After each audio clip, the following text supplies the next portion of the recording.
이 시간에는 요한계시록 1장 1절부터 3절 말씀까지 읽었습니다. 요한계시록 네 번째 시간입니다. 구약 성경 가운데 신약 성경에 요한계시록 같은 말씀이 뭐가 있느냐 하면 다니엘서가 있습니다. 다니엘은 구약의 요한계시록이에요. 그런데 이 다니엘서 12장 4절을 보면 이렇게 기록하고 있습니다. 시작. 다니엘아, 마지막 때까지 이 말을 간수하고 이 글을 봉함하라. 많은 사람이 빨리 왕래하며 지식이 더하리라. 자, 여기 보니까 언제까지 이 말을 봉함하라 그랬냐면 마지막 때까지 봉함하라 그랬습니다. 이 말씀 기억하셔야 돼요. 자, 그 다음 다니엘서 12장 9절 말씀 우리 한 절 더 보겠습니다. 시작. 그가 이르되 다니엘아 갈지어다. 이 말은 마지막 때까지 간수하고 봉함할 것임이니라. 자, 여기도 마지막 때까지 말씀을 봉함하라 그랬습니다. 자, 그러면 마지막 때까지 봉함하라 그랬으니까 이 봉함된 말씀의 봉인을 떼는 때는 언제예요? 마지막 때죠. 마지막 때까지 봉함하라 그랬으니까. 자, 그러면 여기서 말하는 마지막 때가 언제인가? 지금으로부터 2000년 전이에요. 왜냐하면 그 마지막 때가 요한계시록에 기록되어 있어요. 자, 다니엘에게 맡겨져서 간수되고 봉함되었던 이 말씀이 요한계시록 5장 1절로 3절에 보니까 봉인이 떼어집니다. 우리 같이 읽어볼까요? 시작. 내가 봄에 보좌에 앉으신 이의 오른손에 두루마리가 있으니 안팎으로 썼고 7인으로 봉하였더라. 또 봄에 힘있는 천사가 큰 음성으로 외치기를 누가 그 두루마리를 펴며 그 인을 떼기에 합당하냐 하나 하늘 위에나 땅 위에나 땅 아래에 능히 그 두루마리를 펴거나 보거나 할 자가 없더라. 그 다음에 이어지는 4절부터 7절까지 보겠습니다. 시작. 그 두루마리를 펴거나 보거나 하기에 합당한 자가 보이지 아니하기로 내가 크게 울었더니 장로 중에 한 사람이 내게 말하되 울지 말라. 유대 지파의 사자 다윗의 뿌리가 이겼으니 그 두루마리와 그 7인을 떼시리라 하더라. 내가 또 보니 보좌와 네 생물과 장로들 사이에 한 어린 양이 서 있는데 일찍이 죽임을 당한 것 같더라. 그에게 7뿔과 7눈이 있으니 이 눈들은 온 땅에 보내심을 받은 하나님의 7영이더라. 그 어린 양이 나와서 보좌에 앉으신 이의 오른손에서 두루마리를 취하시니라 그랬어요. 자, 여기서 우리가 확실하게 짚고 넘어가야 될 것이 있는데 이 봉인된 것에 이 두루마리에 인을 떼는 것이 예수님이라는 건 알겠어요. 그죠? 예수님이라는 건 알겠는데 그 예수님이 다시 오실 예수님이냐 어린 양 예수님이냐 뭐라고 돼 있냐 이 말이에요. 이게 왜 중요하냐면 성경에서 말하는 마지막 때가 언제냐를 알 수 있기 때문에 그래요. 왜? 봉인이 떼어지는 때가 마지막 때니까. 그런데 우리 앞에서 읽은 요한계시록 5장에 누가 인을 뗐어요? 누가? 보니까 누구예요? 어린 양이에요. 어린 양. 그죠? 어린 양이라 그랬어요. 여러분, 다시 오실 주님이 인을 떼면 마지막 때가 언제입니까? 예수님 재림하시는 때예요. 그런데 어린 양이 인을 떼면 이 마지막 때가 언제예요? 예수님께서 십자가를 지시기 위해서 오셨을 때라는 거예요. 왜냐하면 분명히 다니엘에게 마지막 때까지 간수하고 봉함하라 그랬는데 그 말에 비추어서 인을 떼고 봉함을 푸는 때가 마지막 때거든요. 그러면 예수 그리스도에 대해서 성경은 어떻게 소개를 하고 있는가? 요한복음 1장 29절을 보면 세례 요한을 통해서 예수님을 이렇게 소개하고 있습니다. 시작. 보라, 세상 죄를 지고 가는 하나님의 어린 양이로다. 예수님을 세상 죄를 지고 가는 하나님의 어린 양이라고 소개했습니다. 즉 어린 양 예수님은 뭘 뜻하느냐? 십자가를 지시기 위해서 이 세상에 오신 예수님이란 뜻이에요. 자, 그런데 그 다음에 요한계시록 6장 1절을 보겠습니다. 시작. 내가 보매 어린 양이 7인 중에 하나를 떼시는데 그때 내가 들으니 네 생물 중에 하나가 우레소리같이 말하되 오라 하기로. 자, 여기 보니까 그 오랫동안 간직되고 봉함되었던 인을 누가 떼어요? 누가? 어린 양이 뗍니다. 봉인을 뗄 자가 아무도 없어서 요한이 울고 있었는데 누가 저 봉인을 뗄까? 저 봉인을 뗄 수 있는 사람이 누가 없을까? 울고 있는데 어린 양이 보좌에 앉으신 하나님으로부터 두루마리를 받더니 인을 떼더라 이 말이에요. 그러므로 예수님의 십자가 사건부터 마지막 때, 즉 우리가 자주 얘기하는 종말이라는 것이 시작됐어요. 종말이. 그러니까 이단들이 말하는 것처럼 몇 년, 몇 월, 며칠, 몇 시가 종말이 아니라 우리는 지금 현재 종말을 살고 있어요. 예? 마지막 때를 살고 있다 이 말이에요. 그런데 예수님의 십자가 사건을 통해서 예수님이 봉인을 떼고 마지막 때가 된 것, 그것만 있는 게 아니라 이 마지막 때에 하나님의 귀한 사명을 맡기기 위해서 뭐가 탄생하느냐? 교회가 탄생합니다. 자, 요한계시록 2장 1절을 보겠습니다. 시작. 에베소 교회의 사자에게 편지하라. 오른손에 있는 7뼈를 붙잡고 7 금초대 사이를 거니시는 이가 이르시되, 여기 보니까 예수님을 뭐라고 소개했습니까?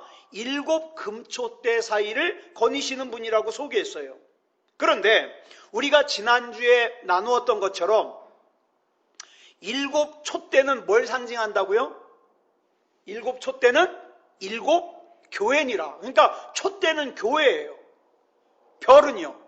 7 별은 7 교회의 사자라 그랬죠? 예, 사자. 자, 그러면 사자가 여기서 뜻하는 게 뭔가 지난주에 나눴습니다. 자, 그럼 보세요. 교회를 상징하는 촛대 사이를 예수님께서 거니신다 그랬으니까 무슨 뜻이에요? 예수님께서는 교회에 계신다 이 말입니다. 교회에 계세요. 자, 요한계시록 1장 13절 보겠습니다. 시작. 촛대 사이에 인자 같은 이가 발에 끌리는 옷을 입고 가슴에 금띠를 띠고, 여기도 보면 예수님이 어디 계세요? 촛대 사이에 계세요. 근데 이 촛대가 교회라 그랬으니까 예수님은 교회 사이에 계십니다. 그러니까 다시 한번 말씀드립니다. 요한계시록은 그저 마지막 언젠가 될지 모르지만 마지막 때에 일어날 일을 갖다가 기록하면서 사람들을 겁주는 책이 아니라 예수님의 몸인 교회가 박해를 당할 때, 억울함을 당할 때, 섭섭함을 당할 때 예수님이 어디 계셨다고요? 그 교회에 함께 계셨다고요. 그리고 예수님의 오른손에는 7뼈를 붙잡고 계시다 그랬는데 7뼈를 뭐라 그랬죠? 기억을 한번 더듬어 보세요. 지난주에 쭉 살폈어요. 7뼈는 뭐라 그러냐? 예수님께서 재림하실 길을 예비하고 예수님께서 누구신지를 드러내는 모든 그리스도인들이 별이라 그랬습니다.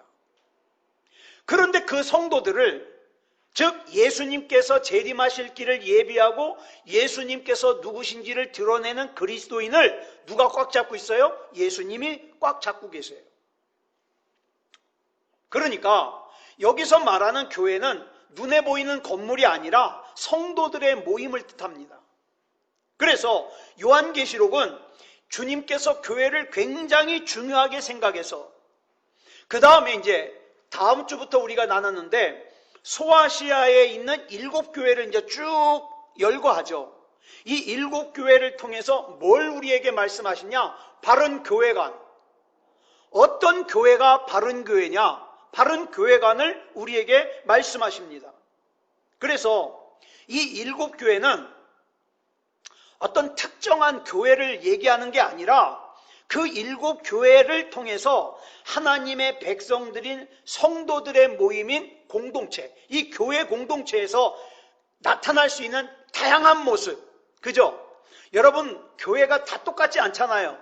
어떤 교회는 이런 모습, 어떤 교회는 저런 모습인데 그 교회들의 특징을 7가지로 정리해서 나오는 게 소아시아의 7교회예요. 그러니까 결국 이걸 한마디로 정리하면 무슨 뜻입니까? 요한계시록은 어디에 관심이 있다? 교회에 관심이 있다. 성도들의 모임에 관심이 있다. 그러면 교회가 뭡니까?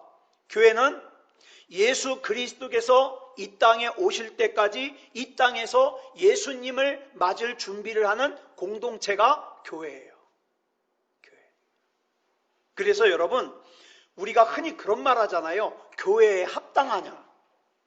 무슨 뜻이냐면 교회에 합당하냐, 나는 교회에 합당하냐, 이 말이 무슨 뜻이냐면 나는 지금 예수 그리스도께서 이 땅에 오실 때까지 예수님을 맞을 준비를 하고 있느냐 이 말이에요.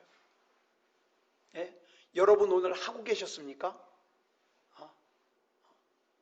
그러므로 예수 그리스도께서 이 땅에 다시 오실 때까지 이 땅에서 예수님을 맞을 준비를 하는 교회 공동체의 일원인 우리에게 가장 현실적인 책이 뭐냐? 그게 요한계시록이다 이 말입니다. 다시 말해서 요한계시록은 막연하게 미래에 일어날 어떤 일을 갖다가 기록한 책이 아니라 예수님께서 이 땅에 다시 오실 때까지 이 땅에서 예수님을 맞을 준비를 하는 교회 공동체인 일원인 우리가 지금 현재 내가 당하고 있는 고난을, 내가 지금 당하고 있는 어려움을 어떻게 이겨나갈 것인지, 또 어떻게 내가 하나님의 말씀에 순종하며 살 것인지, 어떻게 하나님께서 나에게 맡겨주신 사명을 감당할 것인지, 이걸 설명하는 책이 요한계시록이다 이 말이에요. 자, 여기까지 이제 서론이 끝납니다. 자, 그럼 이제 요한계시록 본문을 들어가겠습니다. 요한계시록을 시작하는 1장에는 요한계시록에 이제 서론이 기록되고 있습니다. 그 서론을 시작하는 요한계시록 1장 1절을 보면 뭐라고 시작합니까? 시작. 예수 그리스도의 계시라. 여러분, 여기 나오는 이 계시라는 말은요, 헬라어로 아포칼립시스라 그러는데 이건 뭐냐면 열리다, 보여지다, 알려지다 라는 뜻이에요. 그러니까 요한계시록은 감추어진 은밀한 책이 아니라 드러난 책입니다. 드러난 책. 그런데 우리 이 동네에 있던 그 이단 세일교회라고 있었죠? 지금 이사 간 것 같은데 이 세일교회 같은 이단에서는 뭐라 그러냐면 요한계시록은 감추어진 책이라 그래요. 이 이단들의 특징이에요. 너희들 함부로 해석하지 말라는 거예요. 감추어진 책이다. 이걸 강조해요. 근데 아니에요. 예수 그리스도의 계시라, 예수 그리스도의 열린 세계다, 예수 그리스도의 보여진 세계다, 예수 그리스도의 알려진 세계다. 그 뜻이에요. 그러니까 요한계시록을 함부로 보면 안 된다고 하는 거짓말에 속으면 안 돼요. 그래서 요한계시록 22장 10절을 보면 이렇게 말씀하고 있어요. 시작.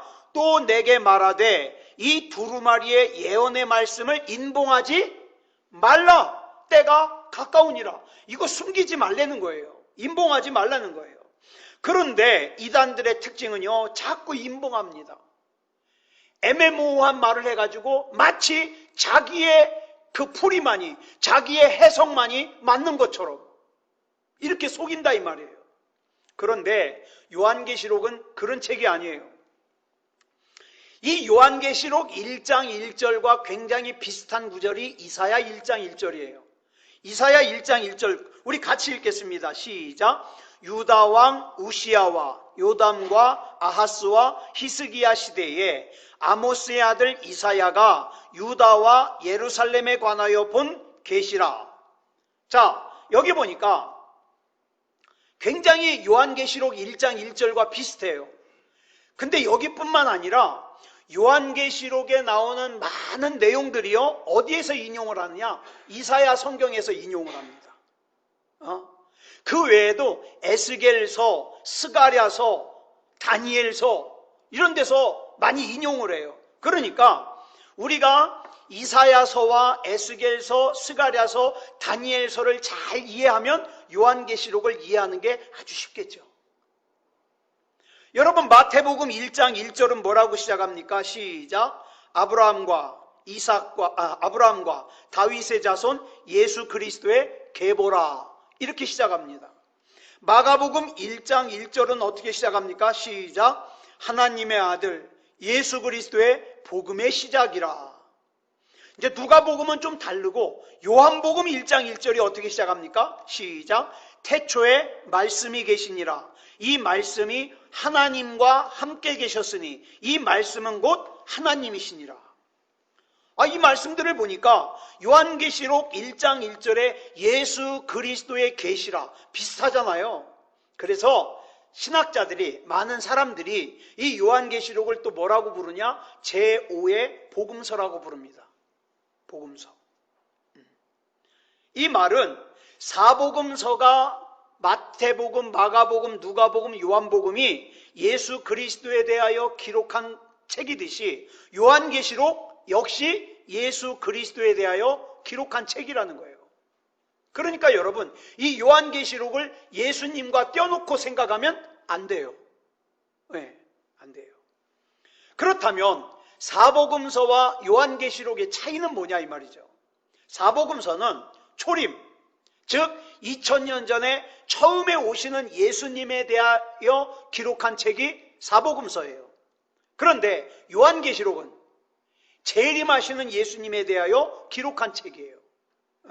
재림의 모습은, 성경에 보면 재림하시는 예수님은 어떤 모습으로 온다 그랬죠? 초림 때는요, 아까 말씀드렸죠, 십자가를 지시는 하나님의 어린 양의 모습으로 왔어요. 그죠? 그래가지고 구원자로 오셨다, 고난받는 종으로 오셨다, 인간의 몸을 입고 오셨다. 이사야 53장의 표현을 빌자면 어떻게 오셨다고요? 흠모할 만한 것이 전혀 없는 분으로 오셨어요. 그러니까 볼 게 없는 거예요. 볼 게 없는 거예요. 너무 보잘것없어서. 이사야서. 그러나 요한계시록에 의하면 예수님은, 이제 재림하시는 예수님은 어떤 모습으로 오냐? 만왕의 왕으로 오십니다. 사자의 모습으로 오십니다. 심판하시는 모습으로 오십니다. 자, 그러니까 우리 요한계시록 1장 1절 한번 같이 읽겠습니다. 시작. 예수 그리스도의 계시라. 이는 하나님이 그에게 주사 반드시 속히 일어날 일들을 그 종들에게 보이시려고 그의 천사를 그 종 요한에게 보내어 알게 하신 것이라. 요한계시록은 사도 요한이 자기의 소원이나 자기의 기도 제목이나 자기의 생각을 기록한 책이 아니에요. 뭡니까? 하나님께서 사도 요한에게 알려주시고 보여주신 것을 기록한 책이에요. 여기서 알려주신 게 뭐죠? 반드시 속히 일어날 일들. 그렇기 때문에 이 일들은 사도 요한이 믿든 믿지 않든 반드시 일어납니다. 저와 여러분이 요한계시록을 믿든 믿지 않든 요한계시록에 기록된 말씀은 반드시 이루어집니다. 여기 나오는 반드시를 헬라어로 데라 그러는데, 이 데이라는 단어는요, 아주 강력한 반드시예요. 반드시, 확실히, 이런 뜻이에요. 반드시 이루어집니다. 그 다음 요한계시록 1장 2절 보겠습니다. 시작. 요한은 하나님의 말씀과 예수 그리스도의 증거, 곧 자기가 본 것을 다 증언하였느니라. 9절도 보겠습니다. 시작. 나 요한은 너희 형제요 예수의 환난과 나라와 참음에 동참하는 자라. 하나님의 말씀과 예수를 증언하였으므로 말미암아 반모라 하는 섬에 있었더니. 여러분, 이 2절과 9절에 공통적으로 나오는 말씀이 뭐냐면 하나님의 말씀과 예수 그리스도의 증거예요. 여러분, 요한계시록에 나오는 중요한 세 단어가 있습니다. 뭐냐면 증인, 증거, 증언, 이 세 단어예요. 이 세 단어는요, 전부 어디서 나온 단어냐? 증인이라는 뜻을 가진 헬라어 마르티스라는 단어에서 나온 단어예요. 거기서 파생한 거예요. 자, 그렇다면 증인의 역할이 뭐예요? 여러분, 법정에 증인으로 나가면, 이건 법정 용어거든요. 법정에 증인으로 나가면 뭘 말해야 돼요? 내 생각에는 이런 것 같아요. 그건 증인이 아니에요. 증인은 뭘 말해야 되느냐? 자기가 분명하게 확실하게 본 것을 그대로 말하는 게 증인이에요. 그런데 본문 2절을 보니까 예수 그리스도가 이 땅에서 증인의 삶을 사셨어요. 증언하였느니라.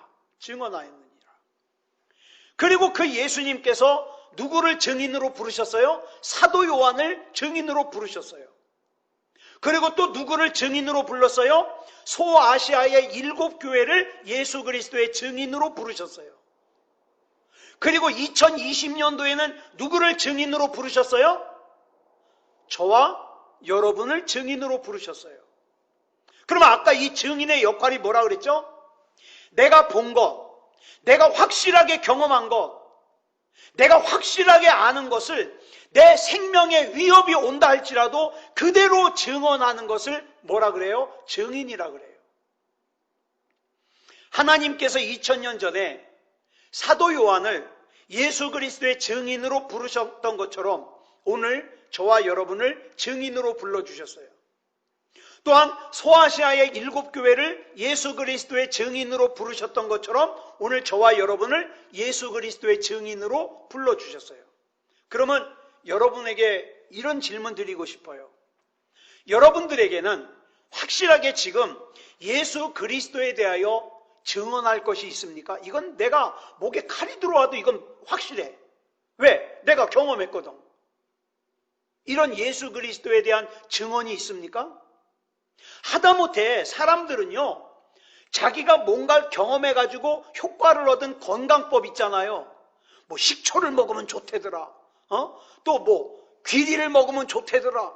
또 뭐예요? 뭘 먹으면 좋대더라. 있잖아요. 자기가 조금 효과를 본 건요, 막 입에 침을 튀겨가면서 이건 내 목에 칼이 들어와도 이건 확실해. 왜? 내가 경험했거든. 증언합니다. 또 운동법이요. 뭐를 하면은 좋대더라. 스쿼트를 하면 좋대더라. 팔굽혀펴기를 하루에 100번만 하면 좋대더라. 자기가 경험했으니까 이건 확실하다고 건강법을 증언합니다. 운동법을. 또 어떤 사람은요, 다이어트법을 해가지고 자기가 좀 경험했다고. 어떤 사람은 고기만 먹는 황제 다이어트. 난 고기만 먹고 살 뺐어. 또 어떤 사람은 뭐예요? 포도만 먹고 살 뺐어. 난 사과만 먹고 살 뺐어. 또 어떤 사람은 그거죠. 계속 굶다가 막 어떤 시간 되면 막 자기 먹고 싶은 거 다 먹어. 그러고 살 뺐다고. 그러니까 자기가 어느 정도 경험하면은요, 그거는 확실하다고 생각하니까 막 이 사람 저 사람 붙들고 얘기하는 거예요. 그게 뭐예요? 증언이에요, 증언. 그런데 여러분 보세요. 세상에 그 어떤 사람이 나를 조롱한다 할지라도, 나를 비난한다 할지라도, 아니야, 이건 내가 예수 그리스도에 대해서 이건 100% 확실해. 이건 날 죽여도 이건 확실해. 이렇게 증언할 것이 있냐 이 말이에요. 저는 있습니다. 뭐냐? 첫 번째로 예수님은 하나님이시라는 걸 저는 목에 칼이 들어와도 이건 믿습니다. 이건 증언합니다. 예수님은 하나님이십니다. 또 저는 신명기 6장 4절 말씀도 증언할 수 있어요. 같이 읽어볼까요? 시작. 이스라엘아 들으라. 우리 하나님 여호와는 오직 유일한 여호와이시니. 내가 믿는 하나님, 유일한 하나님이라는 걸 저는 증언합니다. 만약에 어떤 사람이 저한테 와서 너희 기독교가 그러니까 욕을 먹는 거야. 왜 항상 너희 기독교는 너희 안에만 구원이 있다 그러냐? 다른 종교도 좀 인정을 해. 왜 이렇게 독선적이야? 왜 너희가 믿는 하나님만 하나님이라 그래? 아니요. 저는 독선적이라는 소리를 들어도 오직 내가 믿는 하나님만이 하나님이십니다. 여러분에게도 이 세상에 담대하게 선포할 수 있는 예수 그리스도에 대한 증언이 있으시냐 이 말입니다. 다시 앞으로 돌아가서 우리가 증인이 되어서 증언을 하기 위해선 먼저 필요한 게 있어요. 뭐냐? 내가 직접 경험해야 됩니다. 남들이 경험한 것을 갖다가 내가 경험한 것처럼 얘기하면 안 돼요. 내가 경험해야 돼요.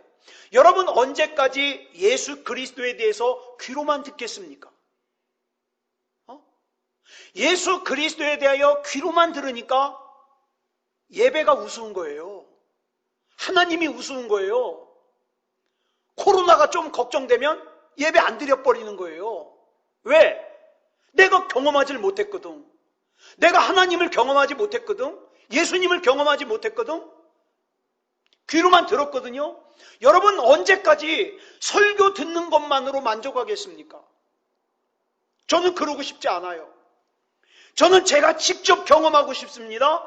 예수님에 대하여 설교 시간에 듣기만 하면서 예수님을 아는 사람들은 나중에 어떻게 해서 천국에 가더라도 예수님 만나면 이렇게 인사할 거예요. 아유, 우리 목사님한테 얘기 많이 들었습니다. 예수님께 그렇게 인사하면 안 되죠. 그래서 여러분 시편 34편 8절에 보니까 뭐라 그랬습니까? 시작. 너희는 여호와의 선하심을 맛보아 알지어다. 나는 우리 주님께서 나를 붙잡아 주심을 내가 맛봤어. 내가 그 절망의 시간에, 내가 그 낙심의 순간에 하나님께서 나를 안아주시는 걸 난 맛봤어. 제가 존경하는 이재철 목사님이요, 지금 모습을 보면 그분이 그렇게 방탕한 생활을 했다는 게 믿어지질 않아요. 근데 그분이 사업을 하면서 낮에는 일을 하고 밤에는 집에 그냥 들어가는 예가 없었어요. 반드시 술집이나 게임하는 데 가서 술 먹고 게임하고 12시 지나서 집에 들어가는 거죠. 그런데 어느 날 전에 말씀드렸죠. 보통 때 그렇게 늦게 들어가도요 참 대단한 사람이에요. 열쇠가 있어도 문 두드려요. 그러면 사모님이 문을 열어주시죠. 근데 그날따라 이상하게 주머니에 열쇠가 만져지는 거예요. 그래서 문을 따고 들어갔더니 여러분 그런 탁자 있잖아요. 앉아서 쓰는 책상. 거기 안에다가 사모님이 일기를 쓰다가 엎드려서 잠이 들어 있는 거예요. 그래서 궁금하잖아요. 일기를 꺼내가지고 뭐라고 썼나 보니까는 사모님이 자살하고 싶은 심정을 거기다 쓴 거예요. 수유리까지 너무 속이 답답하니까 버스를 타고 그냥 종점까지 가는 거예요. 종점까지 갔다 오는 거예요. 오늘도 자살하고 싶다는 거예요. 그런데 하나님을 믿기 때문에 자살할 수가 없는 거예요. 그래서 또다시 마음을 다잡고 돌아왔다는 거죠. 그 심정을 일기장에서 읽은 목사님이요, 서재로 들어가서 펑펑 울었다는 거예요. 우리 집사람이 저렇게 죽을 생각을 하고 있는데 나는 술 퍼마시고 포커를 하고 그러고 있었다고 생각하니까 막 너무 속이 상해서 엉엉 울었다는 거예요. 자기를 위해서 기도하시는 엄마가 불쌍해서 울었고, 그런데 그렇게 한참 울고 있는데요 누가 뒤에서 안아주더래요. 그래서 이 목사님이 사모님이 자다가 일어나는 줄 알고 뒤를 돌아보니까 아무도 없는 거예요. 그래서 내가 잘못 느꼈나? 그리고 또 앉아서 울고 있는데 또 누가 이렇게 안아주더래요. 거기서 목사님이 깨진 거죠. 그날 이후로 목사님이 바뀐 거예요. 자, 어떤 사람이 만약에 이재철 목사님에게 와서 아니야 당신이 경험한 것은 착각이야, 어떻게 하나님이 안아줘? 이재철 목사님을 설득할 수 있을까요? 못하죠. 왜? 나는 내가 경험했는 걸. 그죠? 그런 경험적인 신앙이 있느냐 이 말이에요. 내가 하나님을 경험하지 못하고 그저 목사님한테 설교 듣고 누군가의 말만 듣고 그렇게 교회를 왔다 갔다 하던 사람들은요 신앙생활 중단하는 것도 너무 쉬워요. 왜? 경험이 없는 걸 뭐. 그냥 나는 취미 삼아 다닌 건데 뭐. 이렇게 된다 이 말이에요. 그러니까 직접 맛봐야 안다 이 말이에요. 우리 하나님은 능력이 있으시다더라가 아니라 우리 하나님은 능력이 있으셔. 왜? 내가 경험했거든. 다른 사람들은 다 못 살린다고 포기했는데 하나님이 살려주셨거든. 나는 내 인생을 다 내려놓았는데 하나님께서 일으켜주셨거든. 이것이 증인이에요. 이 증인이 돼야 진짜 하나님을 믿는 사람이 된다 이 말입니다. 하나님께서는 예수 그리스도를 증인으로 세우셨어요. 그리고 예수님께서는 사도 요한을 증인으로 세우셨어요. 또 소아시아의 7교회를 증인으로 세우셨어요. 그리고 다음 차례로는 저와 여러분을 증인으로 세우셨어요. 누가 이 증인으로서의 사명을 감당하시겠습니까? 저는 저와 여러분이 하나님의 능력을 맛보아 알기를 원합니다. 하나님의 능력을 맛보아 아는 사람은요, 누가 옆에서 말해도 나는 하나님 믿어. 왜? 내가 맛봤거든. 이걸 어떻게 말로 설명하냐고요. 내가 맛본 거를. 여러분 한번 보세요. 아까 집에서 오는데 저희 집사람이 옆에서 앉아가지고 사과를 막 먹어요. 근데 이상해. 먹고 싶지 않은데 사과를 막 먹는 소리를 들으면요, 괜히 입에 침이 고여요. 속으로 한 입만 달라 그럴까? 차마 그 얘기 못하고 그냥 왔어요. 근데 한번 보세요. 여러분들이 맛있는 사과를 먹었어요. 맛있는 사과를 먹었는데 여러분에게 그 맛있는 사과의 맛을 설명해 보시오. 설명할 수 있어요? 기껏 설명하는 게 뭐라고 설명해요? 설탕 같은. 그럼 설탕을 퍼먹지. 설탕 같은 사과를 먹을 바에 설탕을 먹지. 근데 달다는 표현을 그렇게 얘기했는데 또 그 맛은 아니에요. 그죠? 설탕 맛은 아니에요. 사과가 사과 맛이지 뭐. 그러니까 보세요. 우리에게 익숙한 맛인데도 설명이 안 돼요. 여러분 사랑의 감정을 어떻게 설명할래요? 포근해? 행복해? 그것만으로는 안 돼요. 이거를 경험해 본 사람만 안 되니까요.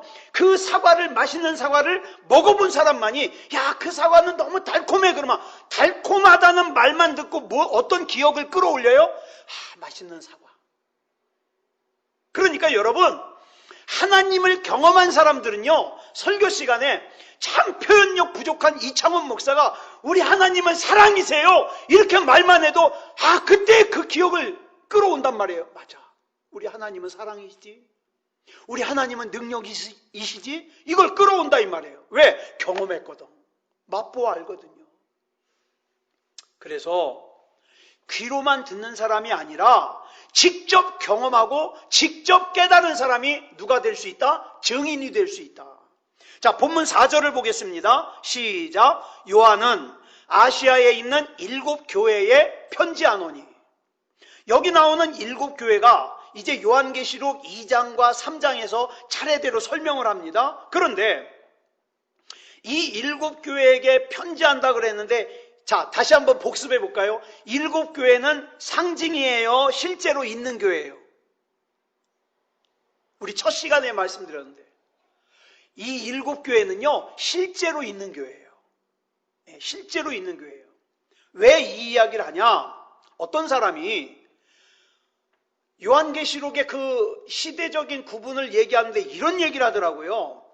이 7교회가 예수님이 승천하신 후부터 재림하실 때까지의 시대를 7 구분하는 거래요. 그러면서 지금 우리가 살고 있는 이 시대를 라오디게아 시대래요. 우리가 지금 라오디게아 시대를 살고 있대요. 그래서 신앙이 차지도 않고 뜨겁지도 않대요. 근데 그건 아닌 것 같아요.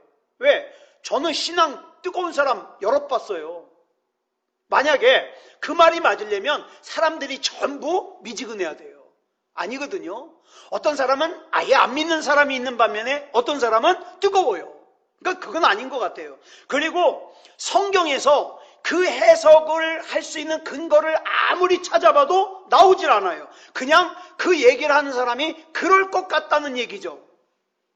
또 이단에서는요, 이단에서는 더 황당하게 이 7교회가 마지막 때에 아시아에서 나타날 예비된 7교회요. 사도 요한이 그 예비된 7교회인데 사도 요한이 환상 가운데 끌어다가 본 거래요. 실제 있는 교회가 아니라.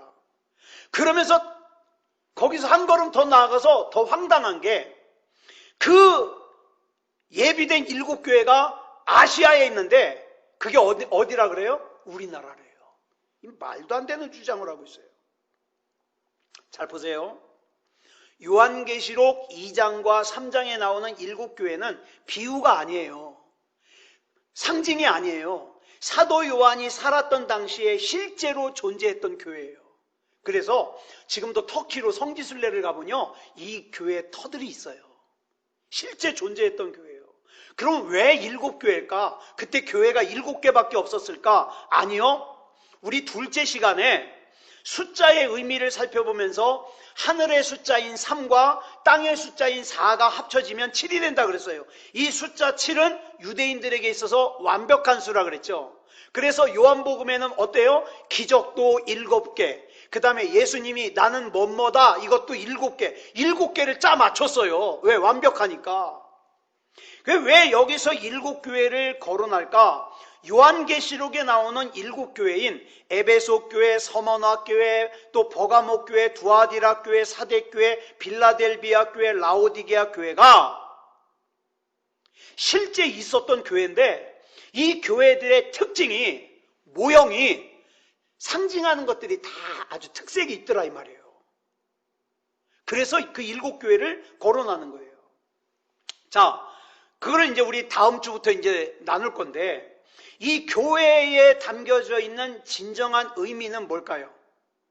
우리 교회에 담겨져 있는 의미. 이 교회는요, 세상의 죄를 측량하는 잣대 역할을 해요. 교회가. 하나님께서 왜 교회를 세우셨는가를 알려면 하나님께서 이스라엘 백성을 왜 택하셨는가를 보면 알아요. 하나님께서 이스라엘을 택하신 이유는 이스라엘이 잘나서도 아니고 이스라엘이 특별히 착해서도 아니에요. 하나님께서 그 이스라엘을 통해서 세상을 평가하시려는 거예요. 예? 그 이스라엘을 거룩한 백성으로, 하나님의 법을 지키는 백성으로 삼아가지고 하나님의 법을 지키는 이스라엘 백성과 그렇지 못한 이방 나라들을 갖다가 비교하면서 세상적으로, 상대적으로 세상의 죄를 드러내시겠다는 거예요. 그런데 그렇게 택한 이스라엘이 어떻게 했어요? 세상 이방 나라들과 똑같이 죄 짓고 돌아다녀요. 그러니까 어떡합니까? 하나님께서 그 이스라엘을 멸망시키는 거죠. 왜? 기능을 못하잖아요. 잣대 역할을 못하잖아요. 괜히 자기네가 하나님 앞에 선택된 민족이라고, 선민이라고 어깨만 으쓱거리고 다녔지 하나님의 법을 안 지키는 거예요. 그래서 심판하셨어요. 그런데 교회도 마찬가지. 교회는 뭐냐? 세상의 영적인 상태를 측량하는 하나님의 기준이에요. 그러니까 여러분, 세상에서 이렇게 보면서 정말 패역하고 죄짓고 함부로 살고 그러면 이상한 거 보듯이 보지 말아요. 왜? 세상이 그래요. 그래서 세상이 얼마나 악한가를 어떻게 해요? 보여주기 위해서 하나님이 저와 여러분을 잣대로 삼으셨어요. 그게 교회예요. 그게 교회예요. 그런데 그렇게 하나님이 세우셨는데 그 교회가 세상 사람들과 똑같이 땅 투기나 하고, 그쵸? 예? 그 잘못 벌어들인 돈을 갖다가 돈 세탁이나 하고, 그 대형교회에서 돈 세탁하다가 걸렸잖아요. 돈 세탁이나 하고, 그러면 안 되잖아요. 그러면. 예. 여러분, 저는 이런 얘기까지 들었어요. 교회가 크지 않은 교회, 크지 않은 교회는 죽은 교회다. 뭘 몰라서 하는 소리예요. 그런 사람들은요, 교회가 왜 세워졌는지를 모르니까 하는 소리예요. 예. 교회는요, 잘 들으세요.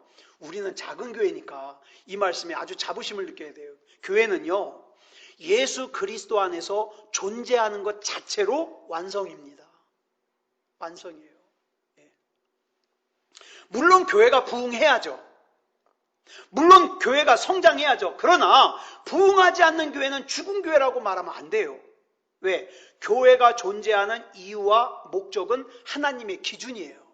하나님의 잣대예요. 저와 여러분이 하나님을 믿는 것에 전혀 의심하지 않고 나는 하나님이 살아계신 거 믿어? 나는 그 하나님을 예배해 그 자체로 교회의 역할을 하고 있는 거예요. 그러므로 교회는 예수 그리스도 안에서 교회다운 교회로 존재하는 것으로 이미 완성입니다. 그런데 이제 무서운 게 뭔지 아세요? 그런 교회가 하나님의 기준으로서의 자격을 잃어버려요. 하나님의 잣대로서의 자격을 잃어버려요. 그래가지고 어떻게 해요? 교회마저 탐욕스럽고, 교회마저 음란하고, 교회마저 죄를 짓고, 교회마저 뭐 이렇게 막 싸놓으려고 그러고, 그러면 이미 그 교회는 교회로서의 특징을 잃어버리는 거죠. 그래서 요한계시록에는요, 하나님의 기준이요 잣대인 교회의 7가지 상태를 이제 다음 주부터 설명할 거예요. 이 교회는 이런 특징, 이 교회는 이런 특징. 그러니까 저와 여러분이 신앙생활하는 우리 새소망교회는 어떤 특징을 가지고 있는가 잘 봐야 돼요. 그리고 잘못된 부분은 어떡합니까? 우리 빨리 고쳐야 돼요. 하나님, 교회다운 교회가 되기 원합니다. 성도다운 성도가 되게 해 주시옵소서. 그래서 이 마지막 때에 하나님의 잣대 역할을 잘 감당할 수 있도록 인도해 주시옵소서. 이렇게 우리가 기도해야 되는 거예요. 그러니까 요한계시록이 얼마나 중요한 책이냐고요. 오늘 여기까지 살펴보겠습니다. 기도하겠습니다. 사랑의 아버지 하나님, 감사합니다. 우리 하나님의 은혜 가운데 요한계시록을 우리가 살필 수 있음을 감사합니다. 하나님, 우리가 막연하게 살지 말게 하시고 우린 분명히 증인입니다. 내 삶에 하나님을 경험했고 나는 하나님이 믿어지고 나는 그 하나님을 따라가고자 합니다. 사랑의 아버지 하나님, 그런데 여기서 만족하는 게 아니라 더욱더 많은 하나님의 은혜를, 하나님의 말씀을 맛보아 알기 원합니다. 사랑의 아버지 하나님, 붙잡아 주시옵소서. 지금 많은 사람들이 교회의 위기라고 합니다. 그러나 이것이 위기라고 보기보다는 진짜 신앙과 가짜 신앙을 구별할 수 있는 때가 되었으니, 사랑의 아버지 하나님, 우리 주님의 몸된 새소망교회가 하나님 앞에서 믿음다운 믿음으로 하나님을 예배하는 진짜 교회가 되어 이 마지막 때에 잣대 역할을 잘 감당할 수 있도록 인도해 주시옵소서. 우리 하나님께서 붙잡아 주실 줄 믿사오며 그리스도 예수님의 이름으로 감사하며 기도드렸사옵나이다. 아멘.